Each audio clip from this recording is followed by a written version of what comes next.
Hi friends, The Rabbit Hole has been nominated for an award, and I need your help. If you are enjoying The Rabbit Hole, you can vote for me right now at womeninpodcasting.net under the documentary category.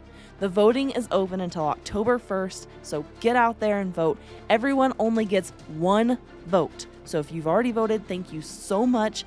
And if you have not, get out there and vote. Go to womeninpodcasting.net, go to the documentary category, click on The Rabbit Hole Podcast, and vote for me. A cult that worked for the CIA? In this chapter of Cult Chronicles, we are learning about the Finders. Those who died at the Jonestown Commune in Guyana. Men around our building and they're shooting at us in Mount Carmel. Tell them there are children and women in here. A heavily armed religious cult near Waco. I hear gunfire. Oh, shit. Van carrying 50 victims arrived at Evergreen Cemetery. We got a call from the assignment Following last November's mass killings in Jonestown, Guyana, the money being used to recover the more than 900 bodies.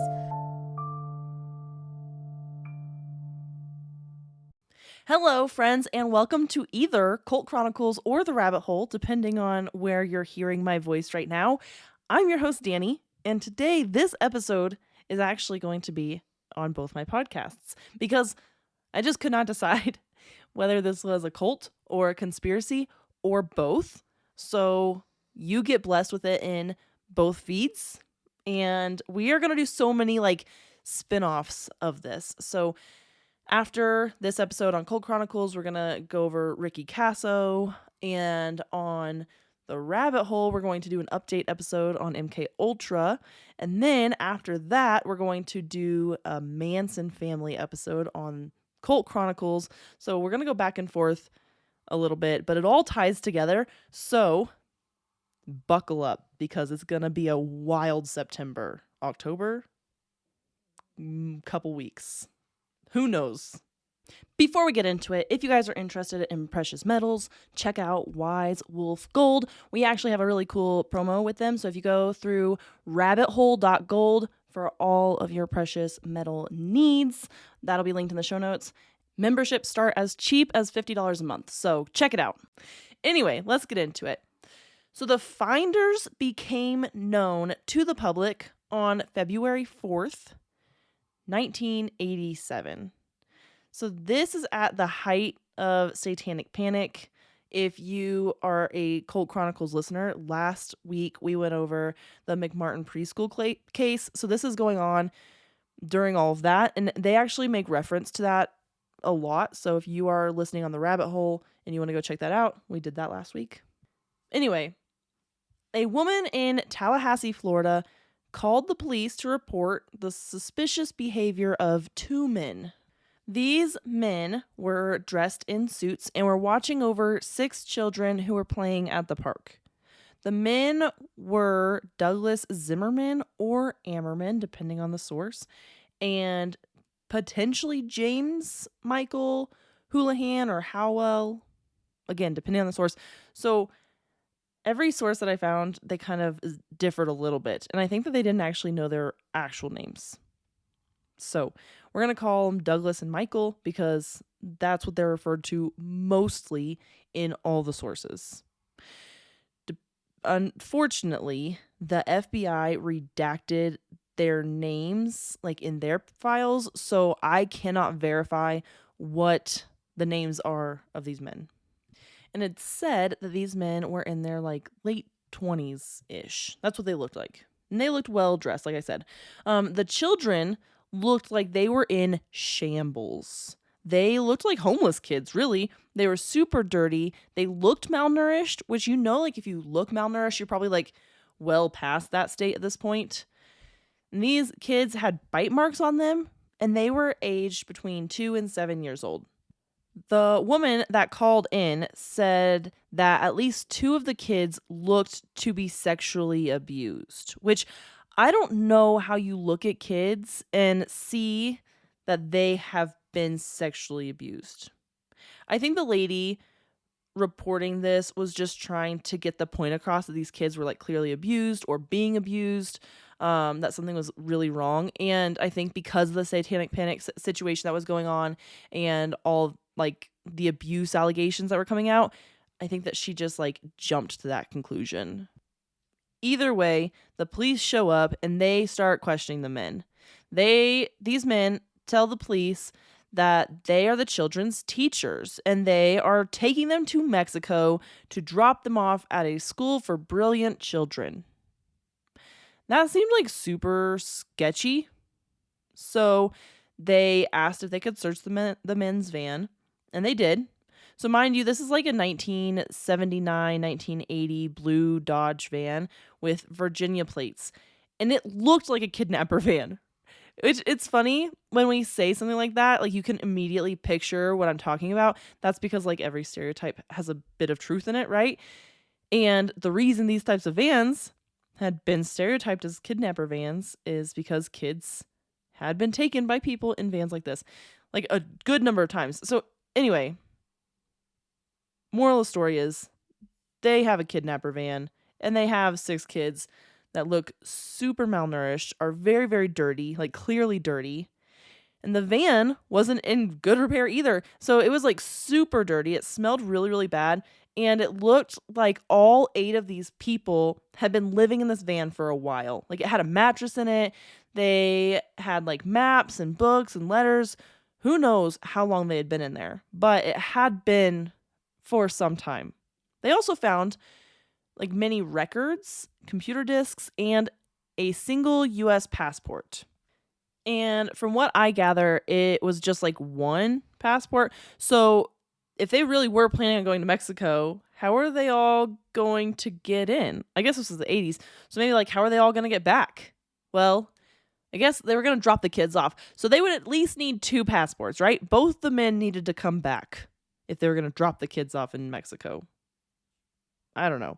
But these records that they found in this van helped to identify the men and the children. So now they kind of have an idea of who they're dealing with because the men were not cooperating.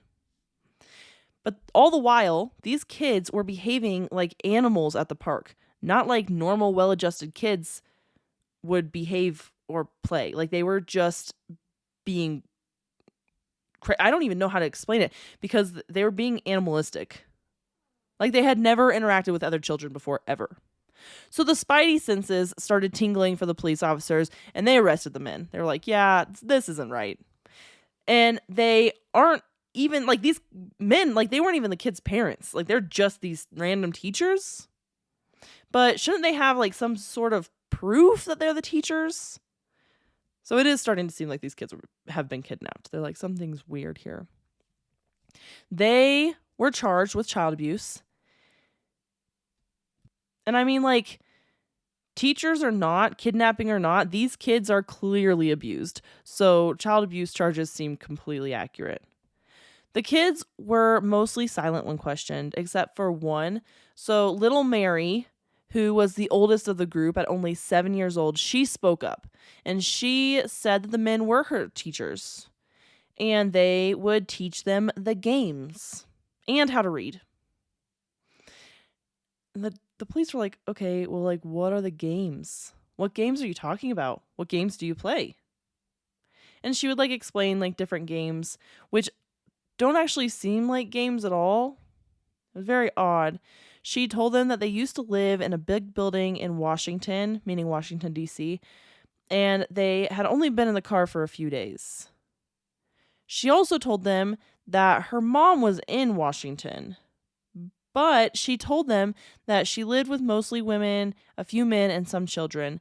Mary did make it seem like it wasn't really like a foster home or like a homeless shelter. It was just like a home that they all lived in together. And she didn't know the real name of the leader of the house, but she referred to him as the game caller or the game leader or the stroller. So like that was his name to her, but she didn't know who he actually was.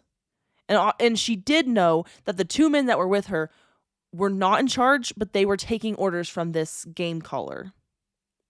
But the kids had been neglected. It was obvious that they didn't know how to use everyday objects. So like they showed these kids a telephone and TVs and toilets. They didn't know how to use any of those. They didn't know how to use toilets. They also couldn't identify everyday things like a typewriter, and none of the kids were wearing underwear. Now, I'm not here to judge how people dress their kids, whatever, but if these men really were their teachers, why were none of the kids wearing underwear? Like, especially when it's common practice for people to wear underwear and put underwear on their children. It's weird that all 6 kids collectively were like, yeah, we don't need that.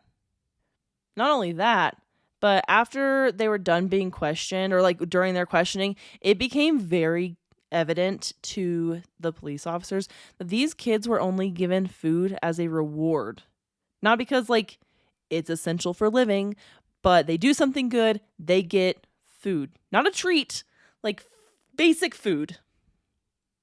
Which is crazy. Mary also explained that the kids slept outside while the mommies slept inside. So that's probably one of the reasons that they look so disheveled, is because they were used to sleeping outside and being outside all the time. So they were just dirty from just being outside. Although, like, my kid is outside a lot. When he comes to me and he looks dirty, I bathe him. Obviously, they were not being bathed because they didn't even know how to use indoor plumbing. So they really were just like living like animals, so no wonder they were acting like animals at the park. She said that men would come to visit the moms and sleep inside, and the moms would dress up and go out and do money jobs. So at first I was wondering if this was like a brothel, but later on we find out that it's not really a brothel. She just didn't understand the way she was saying things. Definitely sounded like a brothel though. I was like, well. But they dress up and go out and like do jobs like anybody would get dressed and go to a job. And the men that came, they had to ask permission to sleep with the women. Like, it had to be the women's idea. The men that were collected, so Douglas and Michael, they didn't talk to the police at all. One of them just handed them a business card that had his name on it, and on the other side, a statement that said something along the lines of he knew his rights to remain silent and he would be exercising that right. So they were sent to jail while the kids were put into custody of Child Protective Services, because that's what you have to do, right? And they did do rape kits on the kids. Different sources vary on if the kids were sexually abused or not. Some sources say the older 2 showed signs of sexual abuse. Other sources say that if they had been abused, it hadn't been for a while. So it's kind of unclear whether they really were sexually abused or if they just like were being stereotyped that way because of everything that was going on at the time. The Florida police then called the DC police because that's where the kids said that their parents were. When the DC cops heard the finders were arrested, their response was, holy shit, we've been looking for these freaks. So, like, they had been on the radar in DC. So the police in DC believed that the finders were Satanists and or survivalists, but not necessarily criminals. So they were aware of them, but weren't actively doing anything about them until now, because now there has been some criminal activity, right? So the police in the DC and Virginia area got a search warrant for a couple of buildings they believed to have been occupied by these people, the finders. They had a townhouse or condo, or I think it's actually like both sides of its townhouse, a warehouse, and a farm. In the affidavits seeking a search warrant, the police included photographs of 3 children and 3 men in white robes dismembering goats. They're like, look, something weird is going on. We need warrants to go search these properties. The first search resulted in finding children's clothes, toys, diapers, things that you would find in a preschool setup type situation. Like, there had been a lot of children and kids living there, but they didn't find anybody at that location. Several adults were there, although only one was actually a part of the finders, but nobody else, no kids, nothing. Just some adults were at that location. Further searches of the property and the other properties resulted in thousands of photos and documents and like floppy disks, which if you don't know what a floppy disk is, it's basically like a USB, like a hard drive, but like that's where you would save all of your information before like thumb drives, right? These were pictures of children.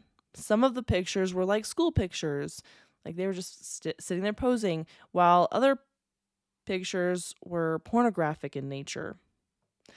Some of the pictures showed the children engaged in what appeared to be cult rituals, to include a child crying looking at a decapitated goat. They also found instructions that told the adults to move the children and keep them moving through different jurisdictions and instructions on how to avoid police attention. Like very, very detailed instructions. And they also found details about the McMartin preschool case.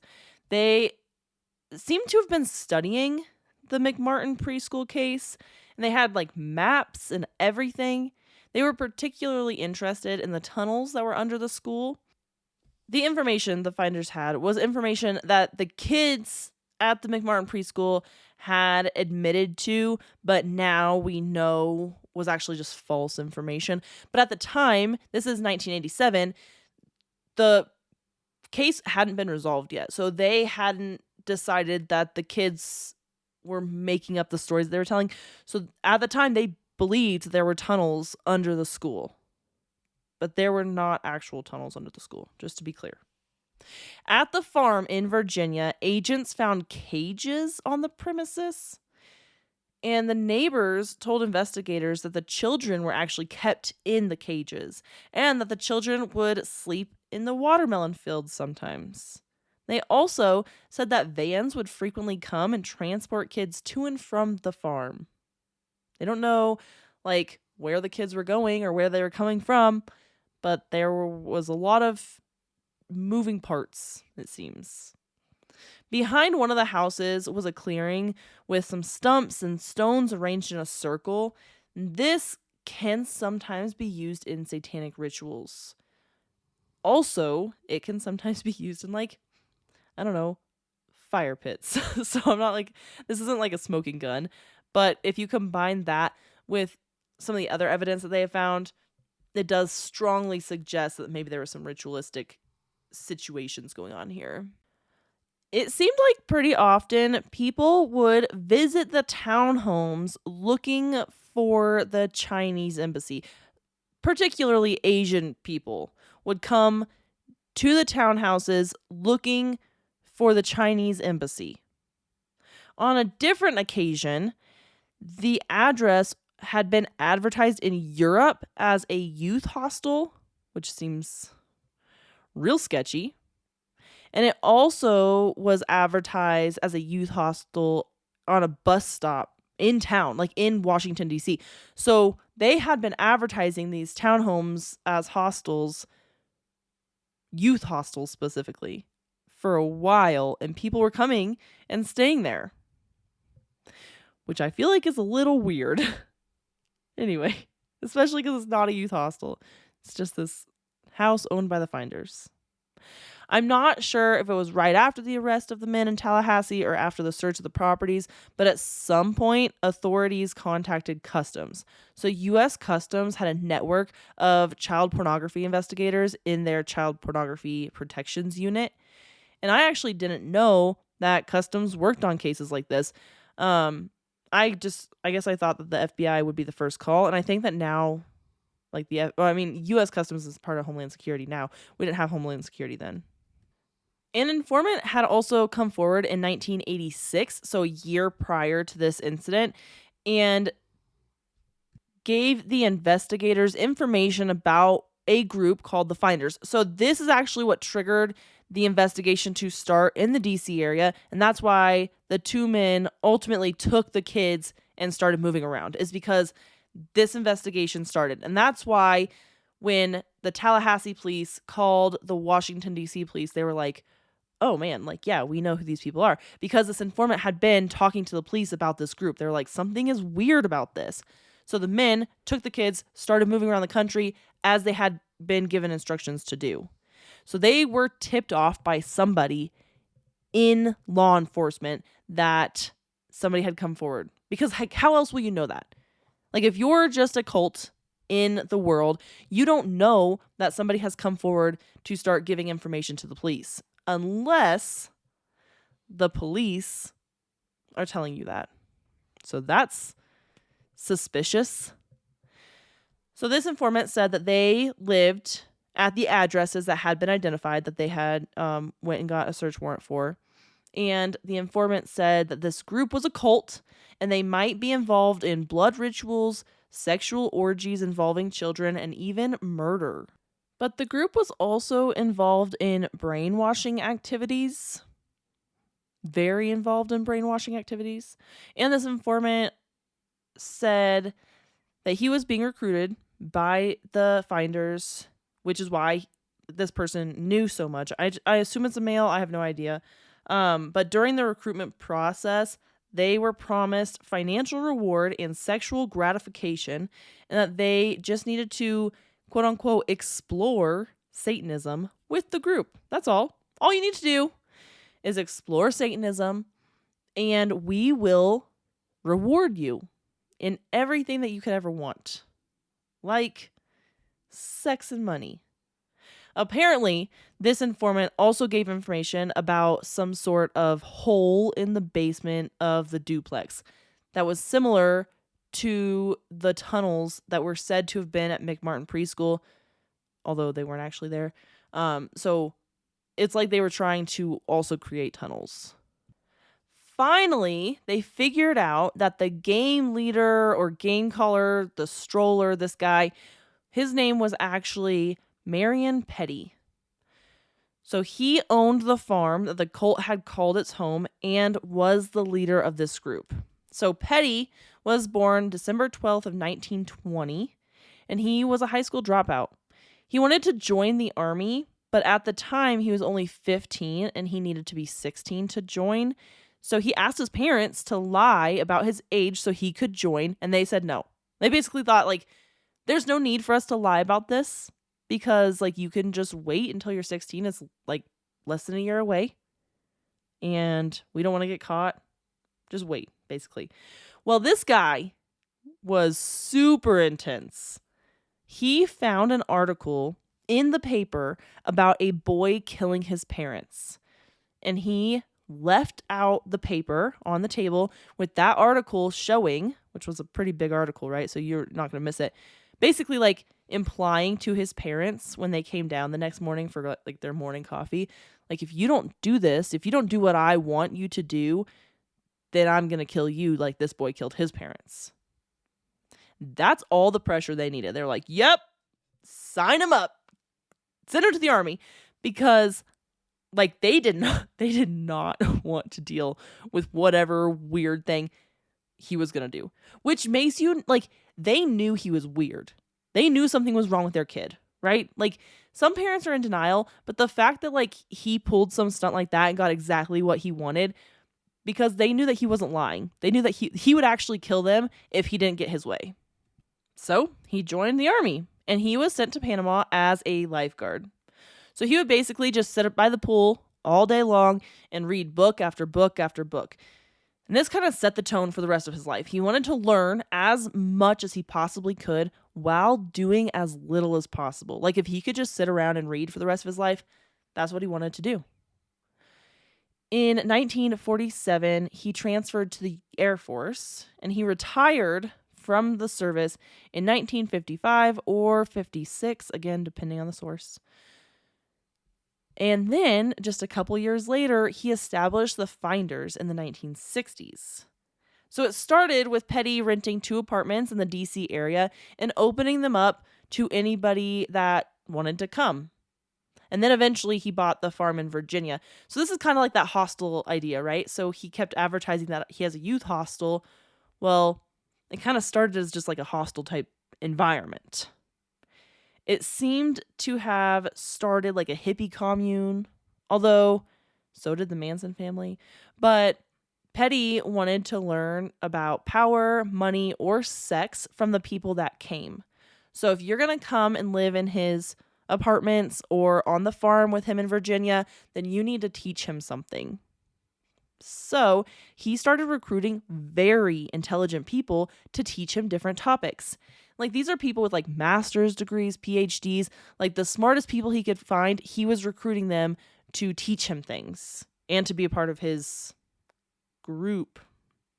It was a cult. All the while, he believed that civilization as we knew it then was declining and was trying to prepare his followers for a new consciousness. He was trying to liberate humanity from the shackles of progress. So he decided the best way to do this was to start from the womb, because they don't know any better, right? Everything that they know, it's because we taught them. So he had this idea that he wanted to raise children in a village type situation instead of just by two people. So mom and dad are there, but everybody raises the kids together. And he wanted to raise healthy, sustainable children, which, like, what does that mean? I get healthy, like, I understand, like, everybody wants to raise healthy children, but what do you mean by sustainable? Wow, excuse me, I guess I don't know how to talk. He would wean the children from their mother and have them live together while the adults all live together. This is interesting to me because we hear about this in like the Children of God as well. Like, the kids were community raised instead of individually raised. So I'm wondering if that's like a cult thing. It's not, because there's plenty of communities that do this. Anyway, they were very like gypsy-esque. They kept moving, which is why it was kind of hard to pin them down, because they didn't have a lot of stuff, so they could just like pick up and move whenever. They prided themselves, actually, on being able to just pick up and move at the snap of a finger. It eventually got to the point where he was telling everyone in the cult what to do and where to go and, calling the games, and they just followed him. The Washington City paper described his life's work as a topsy-turvy university where he learns from the fools who come and follow him. He used the term pressure cooker, so the idea was to explore your own person and discover your own true nature. This can't be done sitting in an office building, working 9 to 5. You must go out and have experiences. So he would structure experiences so people could learn. And this is where he got his nickname, the Game Caller. He would call a game and you'd gain an experience from doing that game. But these games were not like typical games, like what you would expect a game to be. He had one of his members get a temp accounting job at a law firm as a game. He had another member get on a flight to Japan with only a 2-hour notice. Like, hey, your flight leaves in 2 hours. Good luck. And then in Japan, the member needed to gather information on Japanese companies and then report back. Which, to me, these games seem more like errands to help out the cult than games. But, I mean, that person sure is learning an experience. I mean, especially if you've never traveled before and you're going all the way to Japan. I'm assuming that they've traveled before because they pride themselves on traveling. But, like, 2 hours, here goes your flight. You're going to Japan. Get all this information and give it back to me. Very odd. But also, like, get a job at this accounting firm. And he would actually, that was a very common game, is that he would have his members get jobs at different places. Which, again, to me is just like, our cult needs money, so your next game is to go to this job and make us money. The Finders, as like a group, had these ideals. I mean, Petty set the ideals for them. So the men in the cult were always dressed nicely in dark colored suits, always. The women were around, but they were hardly ever seen, and the children were always dirty, always, because they lived outside. They believed that women initiated sexual relationships, never men. So earlier when I was like, well, is this a brothel? Well, it's not a brothel because the women have to initiate the sex always. But eventually, Petty decided that the cult needed to create the next generation. So he started telling certain people to sleep together to create like the perfect kids. He was trying to like gene match almost, like put the perfect DNA together to create the most perfect children. But because they were raising the kids as a village and not as individuals, no one really wanted the job of raising the kids because, like, that's a tough job. It's not easy. So that kind of led to the kids often being neglected because nobody wanted to take care of them. And they really didn't know how to talk, or they didn't have any social skills because they were just like left out in the field to fend for themselves. Petty would create games where the children were in charge to kind of help expedite their development because he really wanted them to be like these next generation of kids to be better than the kids that are coming up now, right? So his kids were going to be better than like the regular society's kids. So these games were supposed to teach them some things. But like one of these games was him leaving kids as young as 2 years old in charge of themselves and potentially others. I don't really understand. They were just in charge is what I heard. So he wanted them to be super independent, be able to do whatever, anything for themselves. But no one had really taught them anything. So you have this 2-year-old and you're like, good luck. You're in charge now. And they have to decide how to function. I mean, my toddler can't even decide what shoes to wear most of the time. Anyway, another game was set up for 3 and 4-year-olds. So they basically left them in a paddock, like something you would leave pigs in, and they would have to fend for themselves for a week. They would be stuck in this thing out in the woods or wherever. Apparently, the adults were monitoring them, but just like from a distance. And when the kids weren't looking or were sleeping, the adults would come and drop food off for the kids. But then they would leave, and the kids would just be like left in the woods for a week by themselves. Babies. These are babies. I could not imagine.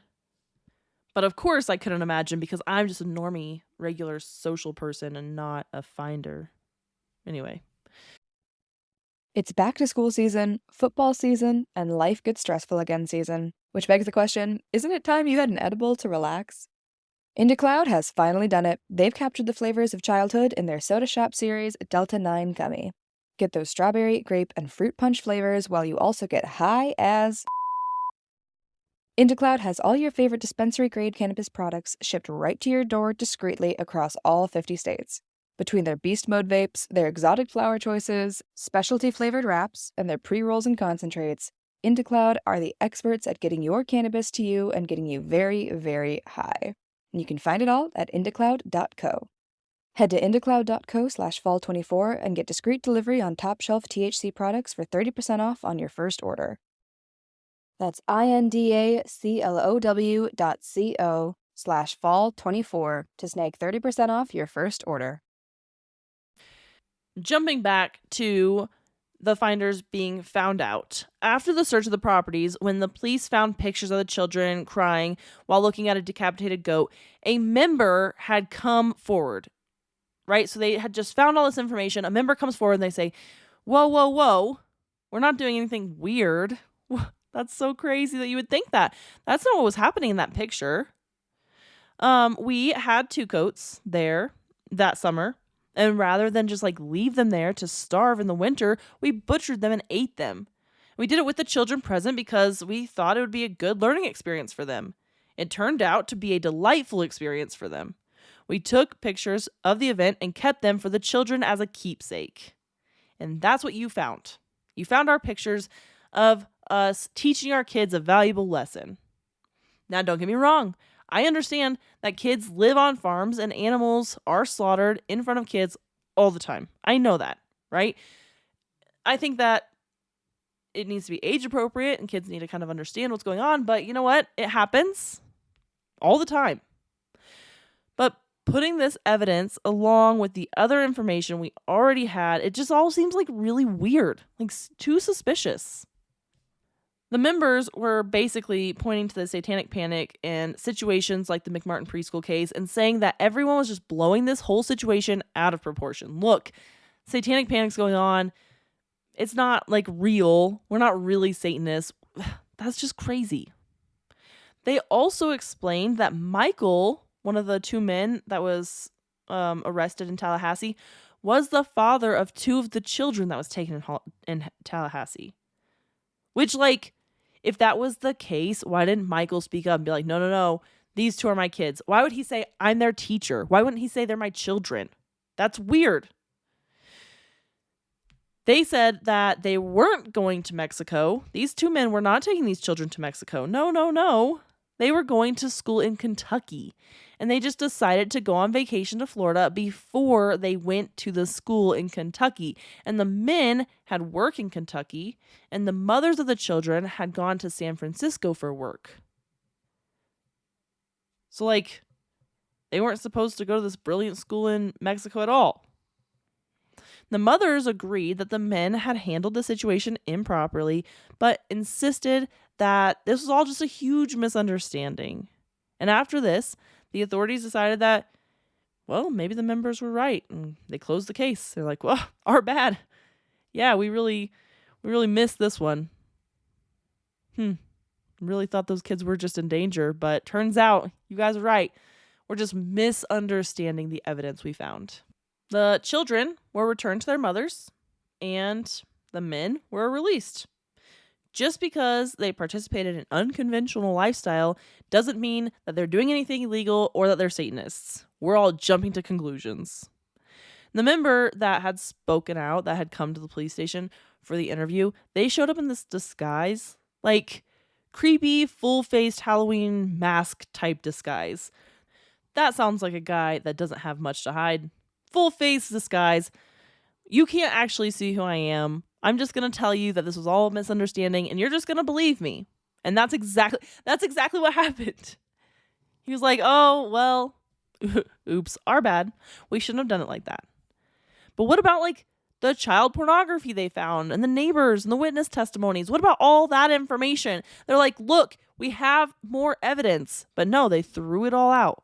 Basically, they said that they didn't have enough evidence to convict these guys, and they didn't have any reason not to believe the member that had come forward.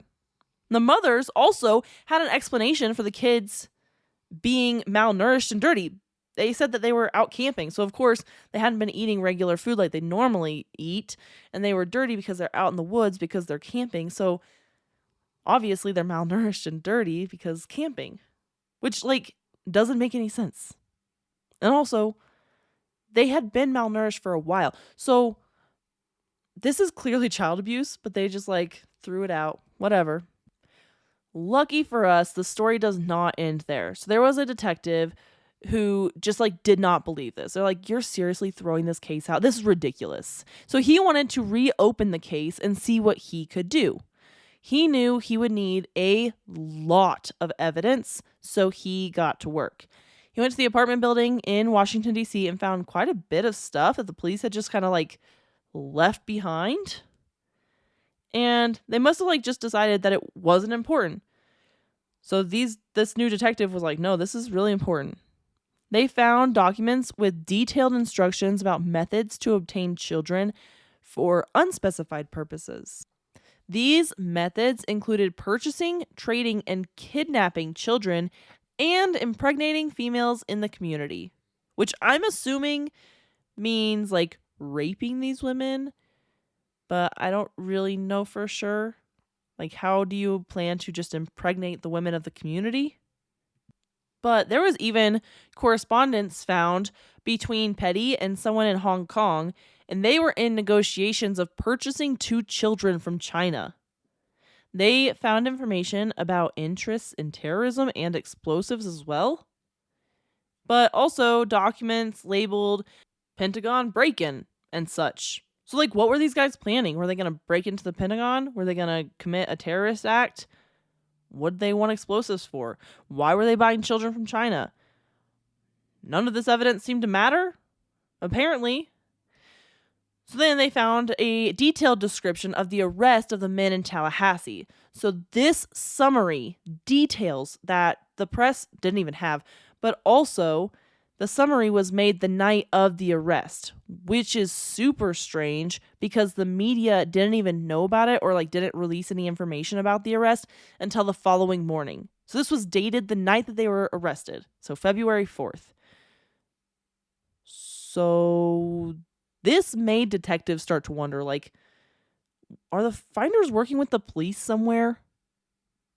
Because now you've got, I don't think they realized at the time that the finders had been tipped off to the informant coming forward, but you've got this detailed description of two of your men being arrested. Where'd you get that information?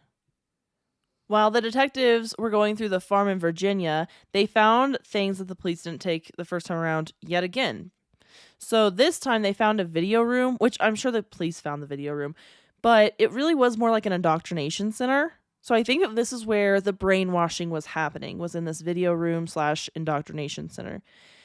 They also found even more photos of naked children and children in chains. And sexual photos of adults in the finders. That's not illegal though, because they're adults. But these sexual photos of children, that's child pornography. And how is that not a crime in itself? Why can't they just be arrested for that? You have all this child porn, you tell me that that's not evidence enough to make an arrest? You just threw all that information out because you're like, whatever, this guy in this disguise came forward and he said it's all good, so it must all be good. They also found that the finders would respond to ads for babysitting or house sitting in the community and basically just gather as much information about the families that lived in these houses as possible.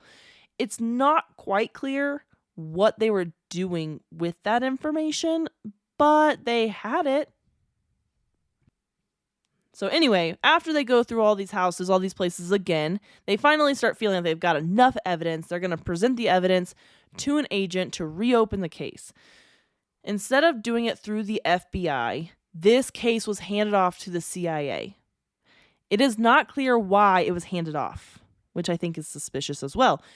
So, not clear, but it's handed off to the CIA. I think this is because of the large-scale nature of this case, because the finders were in multiple countries. They were trying to buy kids from China, but they were also in London, Germany, Japan, and the Caribbean. So I think the CIA would deal with that. But the CIA basically said nope, we're not going to reopen the case. It's actually, we're going to label this case as secret and nobody can look into it. How about that? And of course, this didn't sit well yet again with these detectives, so they took the information to the media. And the media, especially during that time, played a huge role in how the public thought about things because people watched the news for the news. And people still believe that the news was telling you the actual news.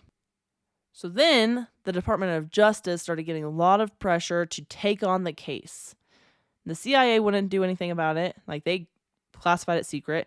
The FBI couldn't. So the DOJ was hopefully this last hope. And they did take on the case in 1993. This was around the time that the conspiracy came out that the CIA was working with the finders, and that's why they wouldn't reopen the case. That's why they classified it as secret. Of course, right away, the CIA was like, whoa, that's crazy. We're not involved. That's totally nuts. Gaslighting at its best, of course. They said that the reason they closed the original case so quickly was because one of the members of the finders was an employee at Future Enterprises, which was a company that the CIA would often send their agents to for computer training. And since one of their employees at Future Enterprises was a finder, they just closed the case, which isn't a very good explanation. The company even came out and said, yes, we are a real company and not a front.